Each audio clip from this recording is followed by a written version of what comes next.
Hello friends, स्वागत है आपका अपने यूट्यूब चैनल जितवाल स्कूल एग्रीकल्चर में। मैं अजय जितवाल आज फिर लेके आऊँ आपके लिए मोस्ट इम्पोर्टेंट टॉपिक अपना क्रॉप्स में अपन ने कल कुछ देख लिया था। जैसे फसलों के बारे में कुछ अपन ने पढ़ लिया था। जैसे फसलें होती हैं उनके बारे में अपन ने देखा, जलवायु क्या होती है उनकी, उनके लिए मृदा क्या होती है। तो मेनली चीजें अपन ने देखी थी। आज अपना टॉपिक होगा, वो फर्स्ट टॉपिक होगा विशिष्ट क्रियाएं। फसलों में कौन कौन सी क्रियाएं करते हैं। उसके बाद में सेकंड जो टॉपिक होगा वो होगा कवकनाशियों का प्रयोग कैसे करते हैं। तीसरा जो टॉपिक होगा वो होगा कीटनाशकों का प्रयोग। और लास्ट टॉपिक होगा आज का वो होगा खाद्य उर्वरक। फिर बाकी जो अपन आप जो टॉपिक रह जाएगा वो देखेंगे अपन कल 2-4 दिन या लास्ट 5 दिन, मात्र 5 दिनों के अंदर आपकी टोटल क्रॉप्स कंप्लीट हो जाएगी। मात्र 5 दिनों में एक क्लास अपनी हो गई, एक लेक्चर अपना हो गया, बाकी 4 क्लास, मात्र 4 क्लास में आपको क्रॉप्स कंप्लीट मिलेगी। अपनी आज की सेकंड क्लास में अपन स्टार्ट करते हैं अपना फर्स्ट टॉपिक। और फर्स्ट टॉपिक लेते हैं विशिष्ट क्रियाएं। देखो विशिष्ट क्रियाएं कौन कौन सी होती है जो अपन को फसलों में करते हैं, जो इंपॉर्टेंट होती है फसलों में की जाती है। तो स्टार्ट करते हैं। अपना फर्स्ट टॉपिक आज का है वो है विशिष्ट क्रियाएं। कौन कौन सी विशिष्ट क्रियाएं की जाती है। अपन देखो फर्स्ट बात करते हैं गन्ना। गन्ने में एक क्रिया की जाती है पॉपिंग। गन्ने में एक क्रिया की जाती है पॉपिंग की। किसकी क्रिया की जाती है? पॉपिंग की क्रिया की जाती है।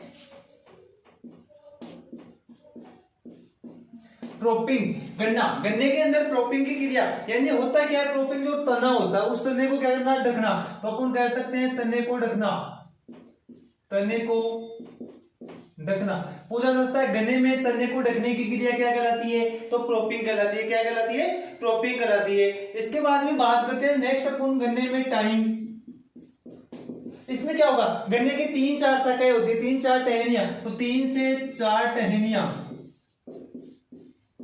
को बांधना। 3-4 टहनियां हो उनको अगर बांध देंगे तो उसे क्या कहेंगे? टर्निंग। टाइम कहेंगे। क्या कहेंगे? टाइम कहेंगे। और एक होती है अर्थिंग अप। अर्थिंग अप का मतलब होता है मिट्टी चढ़ाना। क्या होता है? मिट्टी चढ़ाना। तो अर्थिंग अप की क्रिया किसमें करेंगे? मिट्टी चढ़ाने की क्रिया किसमें करेंगे? देखो जैसे प्लांट होता है, लॉन्ग प्लांट होगा तो गिरेगा, तो उसको गिरने से रोकने के लिए कौन सी क्रिया करते हैं? Earthing up. तो अपन कह देंगे गिरने से बचाना। गिरने से बचाने की क्रिया क्या कहलाती है? Earthing up. तो मोस्टली गन्ने में 3 क्रियाएं अपनी की जाती है। पूछा जा सकता है आपसे प्रोपिंग तने को ढकना, टाइम 3 से 4 टहनियों को बांधना, और अर्थिंग अप गन्ने की गिरने से बचाना। इसके बाद में अपन बात करें चना। देखो मोस्ट इंपोर्टेंट है चने की भी। चना में एक क्रिया करते हैं अपन, मोस्ट इंपोर्टेंट क्रिया होती है और वो होती है अपनी निपिंग। कौन सी क्रिया होगी चने में? निपिंग। निपिंग में मतलब क्या होगा? जो अग्र कलिकाएं होती है, कौन सी? अग्र कलिकाएं, उनको तोड़ना। अग्र कलिकाओं को तोड़ना।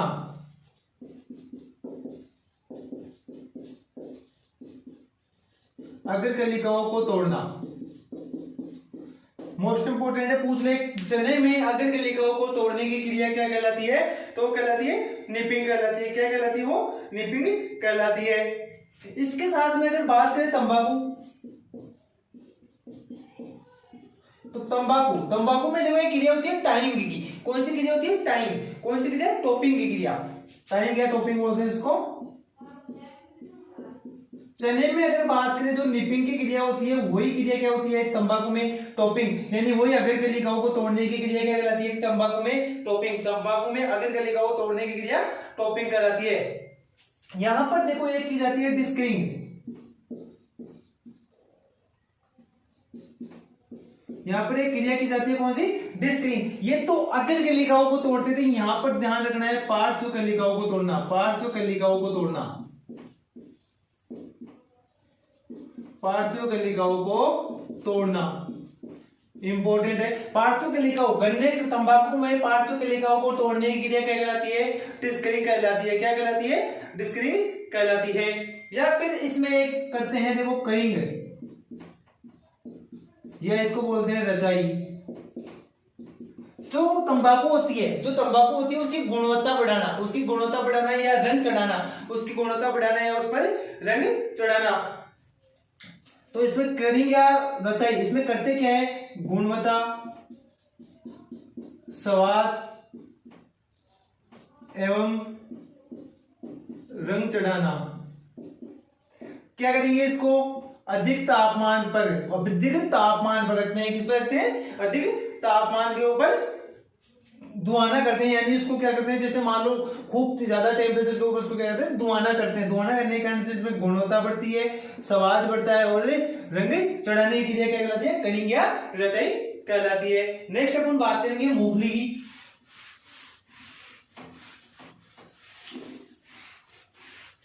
नेक्स्ट बात करते हैं मूंगफली।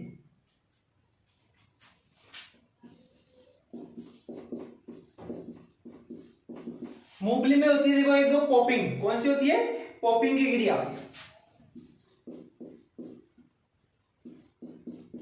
पॉपिंग मतलब हो जाएगा सुइयां बनना। मूंगफली में सुइयां बनने की क्रिया क्या कहलाती है, पॉपिंग कहलाती है। क्या कहलाती है, पॉपिंग कहलाती है। एक होती है देखो सेलिंग की क्रिया।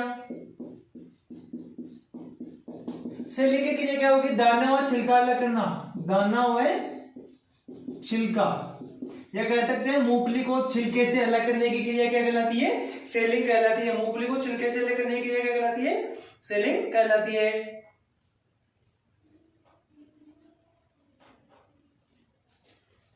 और एक होती है प्रोपिंग। पोपिंग, यहां पर अपन पोगिंग होगी, पोगिंग, और यहां पर हो जाएगा प्रोपिंग। क्या हो जाएगा, प्रोपिंग हो जाएगी। तो पोपिंग प्रोपिंग की क्रिया में क्या होता है, दाना नहीं बनना, दानों का नहीं बनना।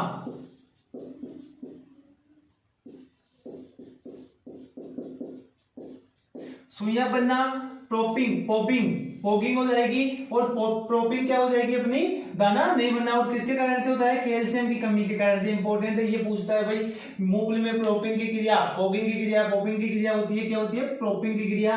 ध्यान रखने तो प्रोपिंग की क्रिया क्या होगी, दाने का नहीं बनना, दाना नहीं बनता है प्रोपिंग की क्रिया के कारण, यानी कैल्शियम की कमी। किसकी कमी हो जाती है, कैल्शियम की कमी के कारण मूंगफली में क्या नहीं बनती है, दाना नहीं बनता है। कपास, कपास के अंदर एक क्रिया करते हैं अपन, और वो क्रिया का नाम होता है ग्रेनिंग। कपास में जो क्रिया करते हैं वो होगी ग्रेनिंग,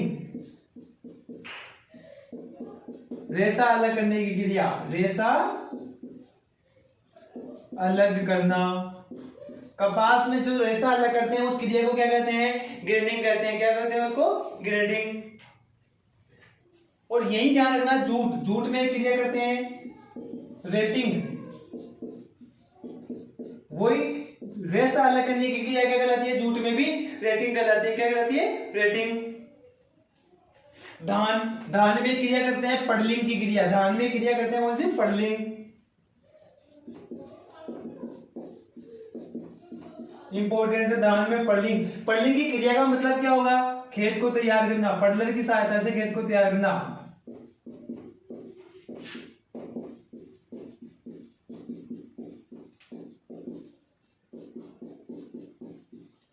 जो पडलर होता है उसकी सहायता से खेत को तैयार करना, कौन सी क्रिया कहलाएगी इसकी, पडलिंग कहलाती है। इसके अलावा अगर बात करें अपन, तो यहाँ पर देखो इसमें सेलिंग परसेंट भी पूछता है। इसके अंदर सेलिंग परसेंट भी होती है, 66% सेलिंग होती है। इसके बाद में अपन अगर नेक्स्ट बात करते हैं, तो अपन बात करते हैं तंबाकू की, मक्का की।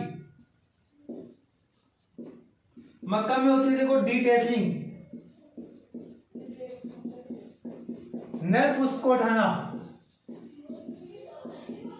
नर पुष्प को हटाने की क्रिया क्या कहलाती है, डीटेसलिंग कहलाती है। क्या कहलाती है अपने, डीटेसलिंग कहलाती है। और ये डीटेसलिंग की क्रिया होती क्या है, डीटेसलिंग की क्रिया होती क्या है, क्यों करते हैं, संकर बीज प्राप्त करने हेतु, संकर बीज प्राप्त करने हेतु, संकर बीज प्राप्त करने हेतु कौन सी क्रिया की जाती है, डीटेसलिंग की क्रिया, डीटेसलिंग की क्रिया की जाती है। तो ये तो थी अपनी जो प्रमुख विशिष्ट क्रियाएं जो की जाती है फसलों के अंदर, मोस्टली जो क्रियाएं की जाती है वो अपन ने देख ली।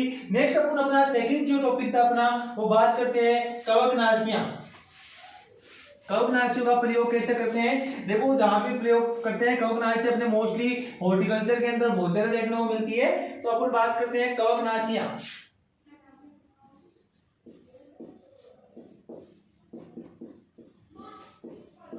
कवकनाशियों का प्रयोग, कवकनाशियां कौन कौन सी होती है, देखो बात करते हैं कवकनाशियों के अंदर अपन, तो अगर बात करें तो फर्स्ट देखते हैं थायरम, सेकंड बात कर ले captan, Ceresan, thiram captan Ceresan Agrimycin जीएन, बाविस्टिन,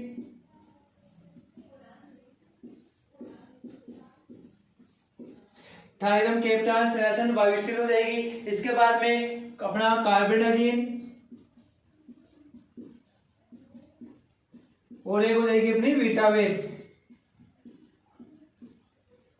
जो अपन बात करें थायरम केप्टान सेरासन बाविस्टिन कार्बेंडाजिन वीटावेक्स, ये क्या है? ये कवकनाशियां है। क्या है? कवकनाशियां। और ध्यान रखना इनका क्या किया जाता है? स्प्रे, क्या सॉरी बीजोपचार में, सीड ट्रीटमेंट में, किसमें काम में लेते हैं इनको? बीज का ट्रीटमेंट करते हैं, सीड ट्रीटमेंट में इनको काम में लिया जाता है। और इनकी जो मात्रा लेते हैं वो 2 से लेकर 3 ग्राम काम में लेते हैं। 2 से 3 ग्राम मात्रा इनकी काम में लेते हैं। अब देखो अपन बात करते हैं थायरम केप्टान सेरासन बाविस्टिन कार्बेंडाजिन और वीटावेक्स। अगर इनकी बात करें अपन तो मोस्टली अगर बात करें थायरम केप्टान और सेरासन, इन तीनों कवकनाशियों का प्रकोप किसी भी फसल में कीट कवकनाशी के रूप में कर सकते हैं। तो कोई भी फसल आ जाए अपन इसका प्रयोग करते हैं सभी फसलों में। कौन सी में? सभी फसलों में। अगर कवक की बात है तो कोई सी भी फसल में कोई सी भी कवक के लिए इनका प्रयोग अपन कर सकते हैं। अगर मेनली अपन को पूछा जाए अलग से, विल्ट एक रोग लगता है, विल्ट या उगटा रोग, अपना कौन सा लगता है? विल्ट या उगटा। ये विल्ट व उगटा रोग फ्यूजेरियम ओक्सीस्पोरम नामक के द्वारा लगता है। तो ध्यान रखना बाविस्टिन का उपयोग मोस्टली किसके लिए करेंगे? विल्ट या उगटा रोग के लिए करते हैं। मोस्टली पूछ लिया जाए तो आपको, अगर कार्बेंडाजिन का अगर मोस्टली आपको पूछा जाए तो अपन एक जगह ध्यान रखना अपना, दलहन में जड़ गलन, दलहन में एक रोग लगता है जड़ गलन। किसमें लगता है मोस्टली? ये दलहन। देखो दलहन में मोस्टली अपन को सभी दलहन के लिए मोस्टली 5 रोग याद रखने हैं। उन्हीं 5 रोगों में सबसे ज्यादा रोग लगते हैं। मात्र 5 रोग याद रखने हैं टोटल दलहन में, जो एक दूसरे से रिलेटिव है। अपना चित्तीदार हुआ, पीलिया हुआ, जड़गलन हुआ और झुलसा हुआ। ये 4-5 रोग है जो सभी के लिए इंपॉर्टेंट है। बात करें नेक्स्ट अपन वीटावेक्स। वीटावेक्स की बात करें तो ये हो जाएगा अपना कंडवा, कंडवा जिसको बोलते हैं स्मट, कंडवा या स्मट के लिए। तो मेनली अगर आपसे पूछा जाए कवकनाशियों के रूप में यहाँ से, तो आप किसी भी फसल के लिए बता दोगे कि हाँ कौन सी में लेना है, कौन सी में क्या लेना है। आपको पूछ लिया जाए कि किसी फसल में विल्ट या उगटा रोग है तो उसके लिए बीजोपचार में काम में लेंगे तो बाविस्टिन काम में लेते हैं। किसके रूप में? बीजोपचार, सीड ट्रीटमेंट के रूप में। अगर पूछ ले जड़गलन, जड़गलन मोस्टली कौन से कुल वाले के अंदर होगा भाई? लेग्यूम कुल में होगा। कौन से कुल में होगा? ये लेग्यूमिनेसी कुल वाली फसलों में। कौन सी कुल की फसलों में? लेग्यूमिनेसी में। तो इनमें कार्बेंडाजिन का प्रयोग कर सकते हैं। कंडवा या स्मट रोग, कंडवा या स्मट रोग में बात करें तो वीटावेक्स में। अगर देखो कंडवा रोग की बात करते हैं तो 3 प्रकार का होता है अपना। एक तो होता है आवर्त, एक होता है अनावर्त और एक सीधा होता है कंडवा।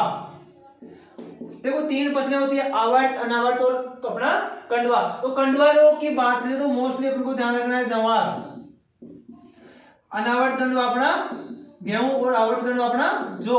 ये इंपॉर्टेंट अपन को ध्यान में रखना है अलग से। मोस्टली कंडवा रोग किसमें लगता है? अपने जवार में लगता है। तो जवार उसके लिए अपन काम में लेंगे कौन सी? वीटावेक्स काम में लेंगे। नेक्स्ट अपन जो बात करते हैं वो करेंगे स्प्रे के रूप में लेने वाली। ये तो होगी सीड ट्रीटमेंट के रूप में। अब बात करें नेक्स्ट अपन स्प्रे के रूप में। स्प्रे के रूप में अपन बात करते हैं सल्फर चूर्ण, मेनकोजेब, सेरासन, बाविस्टिन, नहीं बाविस्टिन नहीं आएगा, सल्फरचूर्ण, मेनकोजेब, यहां पर सेरासन तो आगे केरातिन आएगा। एक हो जाएगी डाइथेन M45 और एक हो जाएगी डाइथेन Z78। इंपॉर्टेंट है भाई, ध्यान रखना। यहां पर देखो सल्फर चूर्ण, मेनकोजेब, केरातिन, डाइथेन M45 और Z78। अगर रोगों की अपन बात करें तो देखो एक तो रोली रोग, यहां पर ध्यान रखना सभी रोगों के लिए रोली हो जाएगा अपना। इसके अलावा हो जाएगा पत्ती धब्बा, कंडवा। मोस्टली अगर बात करें अपन रोली रोग, पत्ती धब्बा और कंडवा रोगों के। इसके अलावा अपन बात करें अगर बात कर ले पाउडरी मिल्ड्यू,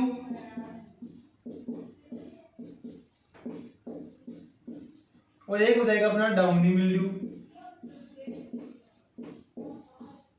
देखो अपन बात करते हैं, ये तो अपने सारे के सारे क्या है, रोग है। ये अपने क्या है, कवकनाशी है। इन कवकनाशियों का करते क्या है भाई, स्प्रे करते हैं। क्या करते हैं, इनका स्प्रे करते हैं। पहले अपन क्या करते थे, सीड ट्रीटमेंट करते हैं और स्प्रे में 0.1% काम लेते हैं। 0.1% इनका क्या करते हैं, प्रयोग करते हैं। अब अपन बात करें इसके अंदर,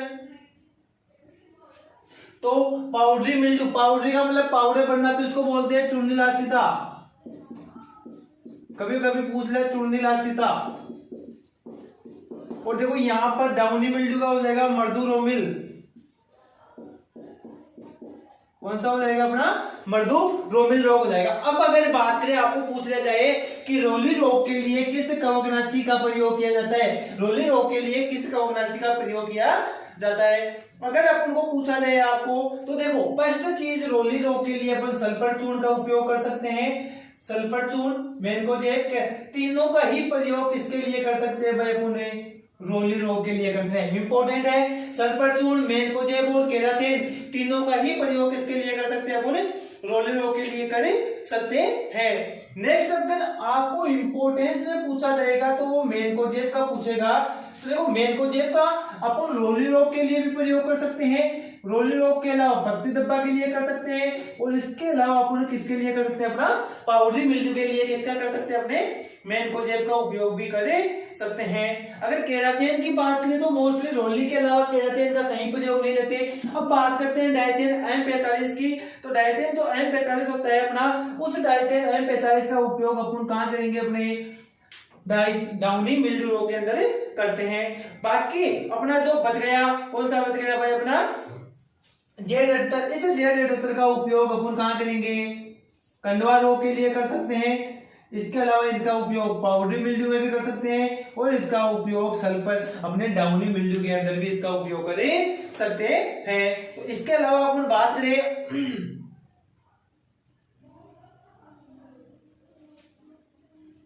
सॉरी यहां पर इसका प्रयोग नहीं होगा। एक रोग अपना आता है अर्गट, इंपॉर्टेंट है भाई अर्गट। इस अर्गट रोग के लिए ध्यान रखना भाई इसका।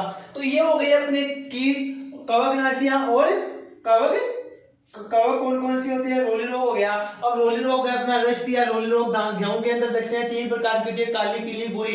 पक्सिनिया ग्रेमिनिस, टेट्रीटाइप, पक्सिनिया रिकोन्ड्रिडा और पक्सिनिया स्टाइफोर्मिस। जब अपन पढ़ेंगे उसके रोगों के बारे में कल या परसों के टॉपिक में, जब देखेंगे कौन कौन सी रोली होती है। पत्ती धब्बा सर्कोस्पोरा म्यूसिकोला, जैसे केले के अंदर लगता है अपना, तो सर्कोस्पोरा के द्वारा लगता है। कंडवा रोग स्मट होता है अपना, स्मट या कंडवा रोग लगता है। पाउडरी मिल्ड्यू या डाउनी मिल्ड्यू पेरिनोस्पोरा के द्वारा डाउनी मिल्ड्यू रोग लगता है अपना। इनके लिए कौन सी कवकनाशी अपन को काम में लेनी है, तो कहीं भी आपको पूछ लिया जाए, रोली रोग दे दिया जाए और रोली रोग के लिए पूछा जाए, तो या तो आपको वहां पर सल्फर चूर्ण मिल जाएगा, और अगर सल्फर चूर्ण आपको नहीं मिलता है तो मैनकोजेब उसके लिए आपको वहां पर उत्तरदायी होगा।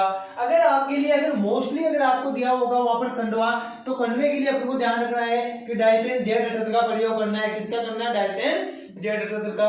अगर पूछ ले कि अर्गट रोग के लिए किस कवकनाशी का प्रयोग करते हैं, तो वही डायथेन Z78 का करते हैं। और अगर पूछ लिया जाए कि डाउनी मिल्ड्यू के लिए किसका करते हैं, तो डायथेन M45 का करते हैं, या मर्दूरोमिल के लिए किसका करते हैं, तो डायथेन M45 का प्रयोग करते हैं। तो ये थी अपनी कवकनाशियां, स्प्रे लेते हैं 0.1%। पीछे जो अपन ने पढ़ी थी थायरन, कैप्टान, बायोस्टिन और सेरासन, उनका अपन क्या करते हैं, बीजोपचार करते हैं, सीड ट्रीटमेंट करते हैं। तो कवकनाशियां अपनी कंप्लीट है। नेक्स्ट अपना जो टॉपिक था वो था कीटनाशियां। अपन बात करते हैं प्रमुख कीटनाशियां।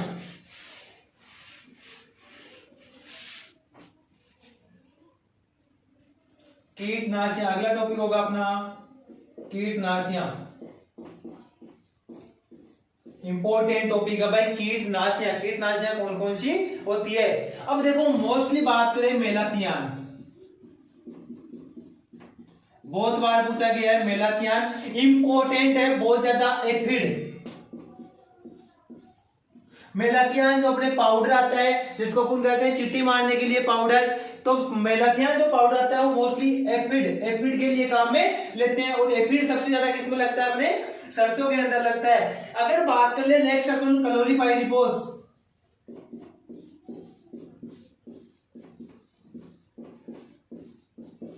क्लोरीपाइरीपास की बात करें तो ये अपने काम में लेते हैं भाई दीमक। मोस्टली दीमक अपनी जो लगती है वो सबसे ज्यादा इफेक्ट होता है उसका बाजरे में। किसमें होता है? अपने बाजरे में दीमक का सबसे ज्यादा इफेक्ट दिखाई देता है। एक आती है अपनी एसीपेट, ये काम में लेते हैं अपन किसके लिए? छोटे कीटों के लिए। किसके लिए काम में लेते हैं? छोटे कीट, जिसको जेसिड बोलते हैं। क्या बोलते हैं इनको? जेसिड, या बोल सकते हैं छोटे कीट। छोटे कीटों के लिए प्रयोग में लेते हैं कौन सी? एसीपेट काम में लेते हैं। एक देखो इमिडाक्लोप्रिड,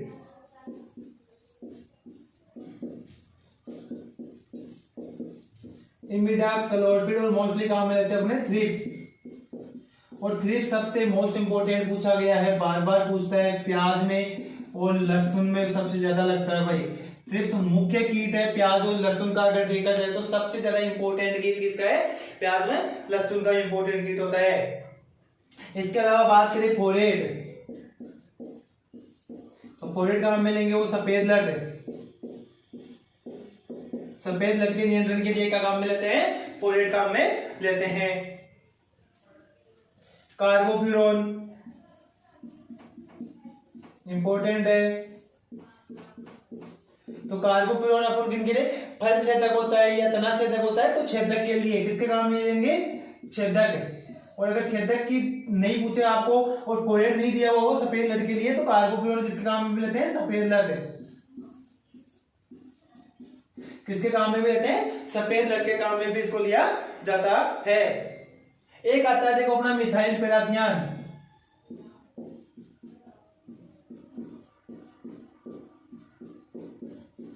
मिथाइल पैराथियन का जो प्रयोग करते हैं वो कातरा इंपोर्टेंट है।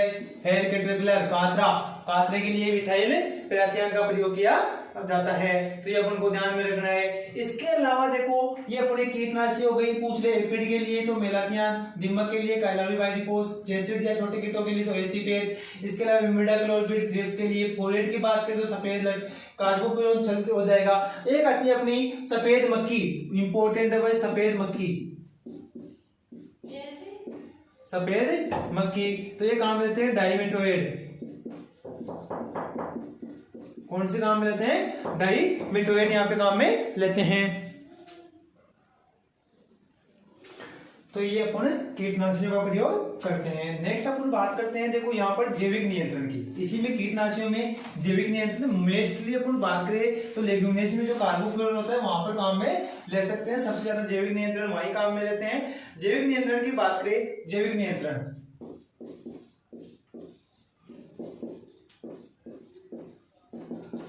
देखो जैविक नियंत्रण की बात करें तो दो चीजें अपन काम में लेते हैं। एक तो लेते हैं ट्राइकोडर्मा और एक लेते हैं ट्राइकोग्रामा। दो चीजें काम लेते हैं, एक तो ट्राइकोडर्मा और एक ट्राइकोग्रामा। जहां ग्रामा देखो डर्मा और ग्रामा इन दोनों में फर्क है क्या होता है? तो ये जो ग्रामा होता है ये तो कवकनाशी के रूप में काम लेते हैं। किसके रूप में काम लेते हैं? कवकनाशी के रूप में, यानी कवक के नियंत्रण हेतु। कवक नियंत्रण हेतु कौन सा जैविक नियंत्रण किया जाता है? क्या कौन सा कीट? ट्राइकोडर्मा का प्रयोग किया जाता है। जबकि कीटों के लिए अगर बात करें कीटनाशी के रूप में, कीटों के लिए ये कीट अंड परजीवी होता है। क्या होता है ये? अंड परजीवी। क्या होता है ये? अंड परजीवी होता है। तो कीटनाशी के रूप में कीटों के लिए प्रयोग में किया जाता है। ये क्या होता है? अंड परजीवी होता है। क्या होता है ये? अंड परजीवी होता है। क्या बोल सकते हैं? ये अनुपरजीवी होता है या अंड परजीवी होता है। ट्राइकोडर्मा कीटों के लिए। पूछ ले जाए जैविक नियंत्रण में कि निम्न में से किस जैविक नियंत्रण का प्रयोग कीटनाशक के या कीटों के लिए किया जाता है? तो ग्रामा का, और कवक के लिए किया जाता है तो ग्रामा का किया जाता है। तो ये अपन को जैविक नियंत्रण में ध्यान रखना है। इसके अलावा देखो एक लेते हैं एनपीवी, न्यूक्लियर पॉलीहाइड्रो वायरस। ये काम में लेते हैं अपन चने के अंदर। किसमें लेते हैं? चने में। और चने में भी मोस्टली एक लगती है गुलाब, अपने चने के अंदर सुंडी रोग लगता है। कौन सा लगता है? चने की सुंडी, हेलिकोबैक्टर आर्मी जरा बोलते हैं चने की सुंडी, चने की सुंडी, हेलिकोबैक्टर आर्मी जरा के नाम से जाता है। चने की सुंडी के लिए मोस्टली काम मिलते हैं एनपीवी जैविक नियंत्रण के रूप में। तो ये अपन को ध्यान रखना है, जैविक नियंत्रण करवाए तो किस तरीके से करना है। अगर आपको पूछ लिया जाए इसके लिए बाद में विषाणु जनित रोगों के लिए उससे बचाने के लिए क्या क्या काम में लेते हैं, तो देखो विषाणु जनित रोगों से बचाने के लिए स्टेप्टोसाइक्लिन, विषाणु से बचाने हेतु, किससे बचाएंगे, विषाणु, फसल को विषाणु से बचाने के लिए, सॉरी विषाणु की अगर बात करते हैं मोस्टली तो विषाणु का मतलब होगा उसका कोई भी वाहक, और विषाणु के लिए देखो वाहक होगा तो उसका वाहक होगा, तो वाहक में क्या होगा, उसका कोई भी भाग होगा वो कीट होगा, क्या होगा, कीट होगा। तो जितने भी कीटनाशी है उनका प्रयोग अपन ने देख लिया, जो भी कीट काम में, मान लो सफेद मक्खी है तो वहां पर डाइमिथोएट काम में ले लेंगे। तो ये अपन को ध्यान रखना है कि विषाणु द्वारा कोई भी रोग फैलता है तो उसका कोई ना कोई वाहक होगा, तो उसका नियंत्रण कीट होगा, सॉरी वाहक, और वाहक जो होगा वो क्या होगा, या तो कीट होगा, तो कीट का नियंत्रण किससे करते हैं, कीटनाशियों से। तो अपन ने कीटनाशियां सारी देख ली। अगर बात करें नेक्स्ट जीवाणुनाशी की,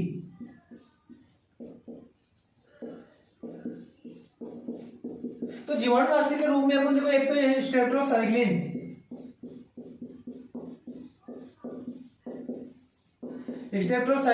या फिर एग्रोमाइसिन ले सकते हैं, स्टेप्टोसाइक्लिन या एग्रोमाइसिन का उपयोग कर सकते हैं। अब मोस्टली अगर आपको पूछे जीवाणुनाशी के लिए स्टेप्टोसाइक्लिन की मात्रा कितनी लेते हैं, तो 0.3% मात्रा, इसकी पूछे कितनी लेते हैं, 0.3% मात्रा किसके लिए काम लेते हैं, जीवाणु के लिए काम में लेते हैं। और अगर सूत्रकृमि की बात करें, कहीं भी सूत्रकृमि की बात आ जाए तो सूत्रकृमि के नियंत्रण के लिए अपन को करना होगा, वो लेते हैं कार्बोप्यूरॉन, और वो भी 20 से लेकर 25 kg प्रति हेक्टेयर के रूप में प्रयोग करते हैं। तो सूत्रकृमि का प्रयोग करते हैं 20 से 25 kg प्रति हेक्टेयर के रूप में। तो ये थी अपनों जितनी भी कवकनाशक थी, कीटनाशक थी, सारी की सारी विशिष्ट क्रियाएं थी अपन ने देख ली। जीवाणुनाशी क्या होती है, जैविक उपचार कैसे करेंगे। नेक्स्ट बात करते हैं खाद एवं उर्वरक की। देखो खाद एवं उर्वरक की बात करें तो सभी क्रॉप्स के लिए देख लेते हैं। मेनली अपन बात करते हैं खाद एवं उर्वरक।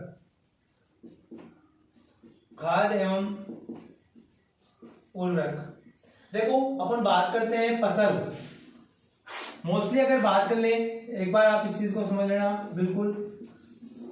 अगर बात करें अपन तो खाद में उर्वरक में अपन फसलों को देते हैं, या तो देते हैं नाइट्रोजन, या देते हैं फास्फोरस, या देते हैं पोटेशियम। इसके अलावा उसमें किसी चीज की कमी होती है तो वो दिया जाता है, जैसे अगर जिंक की कमी हो तो Zn, और आयरन की कमी हो तो Fe2 के रूप में दिया जाता है। देखो अगर बात करें अपन फर्स्ट यहाँ पर उर्वरक या खाद की, तो अपन यहाँ ले सकते हैं FYM। उसके बाद में बात करते हैं नाइट्रोजन की और फास्फोरस की, वह पोटेशियम की। इनके अगर अपन बात करते हैं तो पहले अपन देखते हैं कि कौन सी फसल में कितना लिया जाता है। तो अपन फर्स्ट देखो यहाँ पर बात कर लेते हैं गेहूं की। किसकी बात कर लेते हैं, मोस्टली सबसे मोस्ट इंपोर्टेंट अपना गेहूं हो जाएगा यहाँ पर।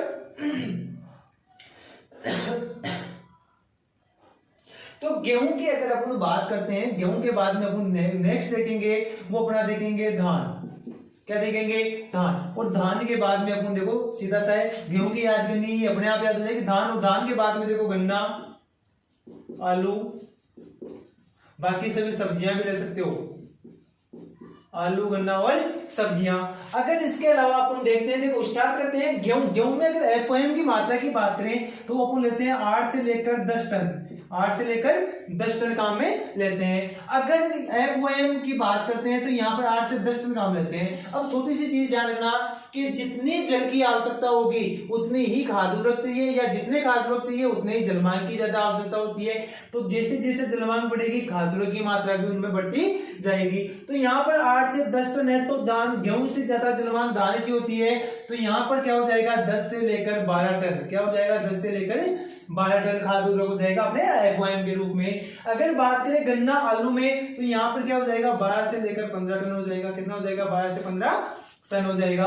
अब देखो नाइट्रोजन इंपॉर्टेंट है, नाइट्रोजन से बार बार क्वेश्चन बनता है गेहूं में कि यहाँ नाइट्रोजन की मात्रा कितनी रखते हैं। तो नाइट्रोजन की जो मात्रा रखते हैं वो रखते हैं 80 से लेकर 100 kg, ये प्रति हेक्टेयर में। सारी चीजें किसमें है, प्रति हेक्टेयर के रूप में 80 से 100 kg रखते हैं। देखो यहाँ फिर बढ़ेगा तो यहाँ कितना हो जाएगा 100 से लेकर 120 kg, बढ़ाते जाओ। यहाँ पर फिर बढ़ेगा तो 120 से लेकर 150 kg क्या लेते हैं यहाँ पर नाइट्रोजन। अगर पूछ ले आपसे कि गन्ने के अंदर नाइट्रोजन की मात्रा काम में लेते हैं तो 120 से 150, 120 से 150, धान के लिए 100 से 120, गेहूं के लिए पूछे तो 80 से 100 काम में लेते हैं। यहाँ फास्फोरस की बात करते हैं तो फास्फोरस की जो मात्रा लेते हैं वो लेते हैं 60 से लेकर 80 kg, 60 से लेकर 80 kg काम में लेते हैं।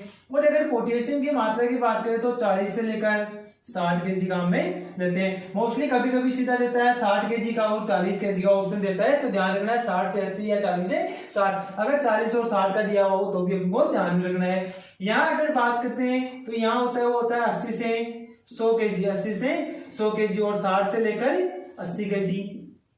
यहाँ पर भी अपन को देखो ध्यान रखना है कि या तो 80 भी दे सकता है और 60 भी दे सकता है। मेनली अपन को ये सीधा से याद रखना है, इन दोनों को ज्यादा याद रखने की जरूरत नहीं है क्योंकि ये तो एक रेशो के लिए दिया जाता है। मेनली अपने जो लिया जाता है 60 व 40, 80 व 60। यहाँ बात करेंगे तो यहाँ हो जाएगा 100 से लेकर 120 kg और यहाँ पर जो होगा वो जाएगा 120 से लेकर यहाँ पर जो जाएगा वो जाएगा अपना 80 से लेकर 100 kg प्रति हेक्टेयर के रूप में। सारा का सारा किसमें आएगा अपना प्रति हेक्टेयर के रूप में आ जाएगा। अब वही चीज यहाँ पर भी मोस्टली 100 किलो और यहाँ पर भी अपन को 80 किलो याद रखना है। इन दोनों को याद रखने की जरूरत नहीं है, यहाँ पर भी इनको याद रखने की जरूरत नहीं है। अब होता क्या है, कभी कभी यहाँ नाइट्रोजन से एक क्वेश्चन पूछ लिया जाता है अपन को कि जब फसल की उपज, गेहूं की उपज किसके लिए पूछता है मोस्टली, गेहूं के लिए। यहाँ से और भी फसलों के लिए पूछ सकता है ये क्वेश्चन कि गेहूं की उपज जब 60 क्विंटल प्रति हेक्टेयर हो। देखो मोस्टली गेहूं की बात करें तो गेहूं की जो उपज होती है वो 40 से 50 क्विंटल प्रति हेक्टेयर होती है, परंतु जब उसकी उपज 60 क्विंटल हो तो नाइट्रोजन की मात्रा, तो ध्यान रखना है नाइट्रोजन की मात्रा उसमें बढ़ा दी जाएगी। 80 से 100 की जगह कितनी हो जाएगी, 120 kg हो जाएगी। कितनी हो जाएगी, 120 किलो नाइट्रोजन की मात्रा। यही क्वेश्चन आपसे यहाँ गन्ने में भी पूछा जा सकता है कि गन्ने की उपज बढ़ने के साथ साथ नाइट्रोजन की मात्रा कितनी बढ़ाते हैं, तो यहाँ से 120 से 150 है 180 तक चली जाएगी। धान में भी यही क्वेश्चन पूछ सकता है। अब देखो अपने सारी फसलें पढ़ ली, गेहूं पढ़ लिया, धान पढ़ लिया, गन्ना, आलू और सब्जियां। अब अपने पास में दो फसलें रहती है, एक तो अपन बात करें अपनी दलहन की और एक बात कर लेते हैं शुष्क क्षेत्रों वाली फसलें जो सूखे में आसानी से की जा सकती है। तो यहाँ बात करते हैं शुष्क फसलों की, शुष्क जितनी भी शुष्क फसलें होती है, और यहाँ बात करते हैं दलहन की कि दलहन फसलें कौन कौन सी होती है और शुष्क फसलें अपने कौन कौन सी होती है। तो इन दोनों की बात कर लेते हैं, दलहन और शुष्क फसलें। जैसे मोस्टली मक्का, ज्वार, बाजरा अपने शुष्क फसलों में सारे के सारे आते हैं। करना कुछ नहीं है, इससे थोड़ा सा कम, यानी यहाँ पर 8 से 10 है तो यहाँ पर कितना हो जाएगा, 6 से लेकर 8 टन। कितना लेते हैं, 6 से 8 टन लेते हैं। यहाँ पर 80 से 100 kg नाइट्रोजन है, तो शुष्क क्षेत्रों में जो नाइट्रोजन की मात्रा लेते हैं वो कितने लेते हैं, 60 से लेकर 80 kg काम में लेते हैं। क्योंकि यहाँ 60 से 80 है तो यहाँ पोटेशियम की मात्रा 40 kg काम में लेते हैं। कितनी काम में लेते हैं, 40 kg पोटेशियम की मात्रा यहाँ पर काम में लेते हैं। और यहाँ पर 40 से 60 वही चीज है, मैंने लिखा है 40 से 60, याद रख लेना, 40 से 60 kg। और यहाँ देखो बात करते हैं शुष्क क्षेत्रों में पोटेशियम की मात्रा, तो वो 30 kg लेते हैं और 0 kg भी लेते हैं। या तो 30 किलो लेंगे या फिर 0 किलो लेंगे। इंपोर्टेंट है अपना 30 किलो और 0 किलो। देखो जहां पर असिंचित क्षेत्र हो, जहां पर क्या हो, असिंचित यानी सिंचाई नहीं कर सकते हैं, वहां तो कितना मात्रा लेंगे इसकी, 0 kg। और सिंचित क्षेत्रों के अंदर कितने लेते हैं, 30 किलो। सिंचित क्षेत्र है तो कितने लेते हैं, 30 किलो, जबकि असिंचित क्षेत्रों के लिए 0 किलो इसको काम में लिया जाता है। अब नेक्स्ट अपन बात करते हैं दलहन में। तो देखो दलहन की अगर अपन बात करते हैं तो जो शुष्क क्षेत्रों में काम लेते हैं, सेम टू सेम कहाँ काम लेते हैं, दलहन में। वही 6 से 8 टन यहाँ पर क्या काम में लेंगे, एफओएम काम में लेते हैं। नाइट्रोजन यहाँ छोड़ दो।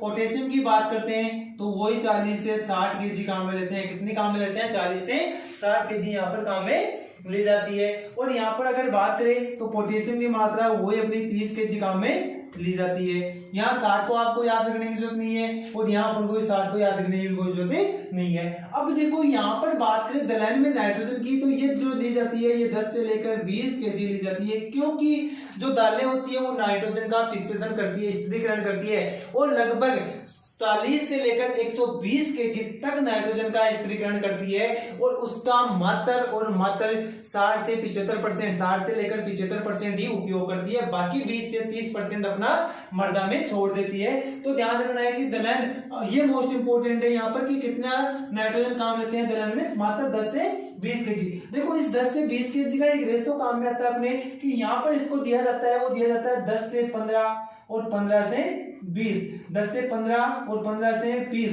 बात करें 10 से 15 की और 15 से 20 की, तो वही ध्यान रखना है अपन को